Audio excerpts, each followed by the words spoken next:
Salut à tous et à toutes. Alors je fais cette vidéo pour revenir sur un incident qui m'est arrivé lors du concert de TRK ce samedi. Alors j'étais avec mes amis dans le public parce que pour ce concert là je voulais un peu profiter comme tout le monde. Voilà, je n'avais pas envie d'être en backstage, je voulais vraiment m'amuser avec mes amis, etc. Donc nous étions dans un salon. Pour ceux qui y étaient, il y avait le public et il y avait les salons d'un côté. Voilà, nous on était là-bas. Et tout se passait bien jusqu'à la fin. Tout se passait bien en tout cas. Plein de gens sont venus faire des photos. Si vous m'avez déjà rencontré, vous savez que c'est toujours un plaisir de parler avec vous, de vous rencontrer, de sympathiser. Voilà, vous savez déjà.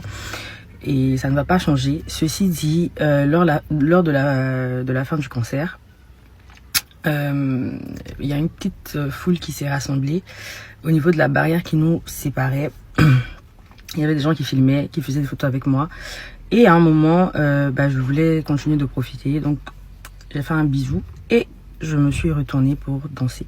C'est à ce moment-là qu'il y a une personne que je ne connais pas. Voilà, je me souviens juste de son visage, qui a profité de ce petit moment pour me toucher de manière inappropriée.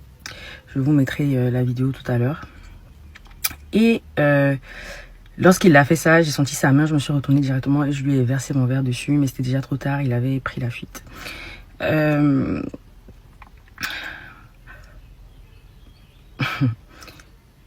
suis une personne très calme, je démarre très rarement au quart de tour, c'est pour ça que lorsque ça s'est passé, je me suis retournée directement, j'en ai parlé à mes amis, mais c'était déjà trop tard, je pense qu'il n'y avait pas grand monde qui avait fait attention. Et c'est un comportement inadmissible parce que bien qu'il y ait des gens qui disent qu'il a fait que ça, c'est un acte qui reflète un comportement très dangereux. Ce n'est pas un comportement normal, ce n'est pas un acte normal de toucher les fesses d'une personne qu'on ne connaît pas comme ça, sans mon consentement.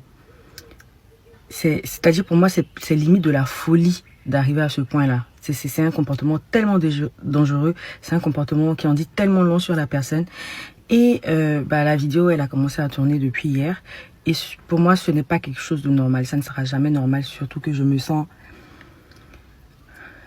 C'est une agression sexuelle, quoi. Je me sens... J'ai même pas les mots. Et de voir les gens en rire à ce point, ou bien tourner cet acte en dérision, montre également qu'il y a un vrai problème dans notre société, en fait. Quel est l'exemple que vous donnez aux jeunes garçons ? Quel est l'exemple que vous donnez aux hommes? Et comment est-ce que vous traitez les femmes? Comment est-ce que vous traitez les femmes? Ce n'est pas quelque chose de normal. Et franchement, je me sens insultée dans ma dignité. Raison pour laquelle je ne vais pas laisser cette histoire impunie. Je ne vais pas faire long parce que je n'ai plus rien à dire à ce sujet. Pour moi, ce n'est pas un acte normal. C'est un acte, encore une fois, qui ne restera pas impuni.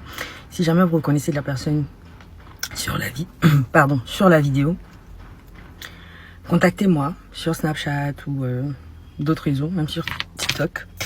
Et puis encore une fois, ce acte ne restera pas impuni. Voilà, parce qu'une personne comme ça, pour moi, elle est juste dangereuse. Là, tu oses faire un tel geste en public, mais imaginez que j'étais seule, par exemple. Imaginez que c'était quelqu'un d'autre aussi qui était sans défense. Qu'est-ce que cette personne fait lorsqu'elle est en prison, en fait? Anyway, je vais m'arrêter là. Merci pour tous vos messages de soutien et toutes les vidéos que je vois passer depuis. Voilà, c'était un peu ça.